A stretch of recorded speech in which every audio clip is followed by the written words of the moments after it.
PSEG Long Island is here with our partners, the Bethpage State Park, removing invasive non-native species, overgrown shrubs, things that aren't very good for the local native wildlife, and replanting with native grasses, wildflowers to help encourage pollinators to thrive and other local biodiversity to expand. It's a great day to be out here at the state park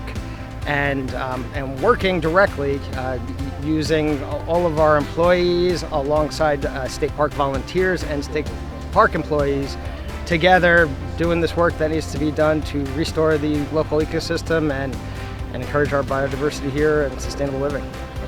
To come out and get to know each other, do some good work together, and then be able to come back year after year and see the fruits of the labor.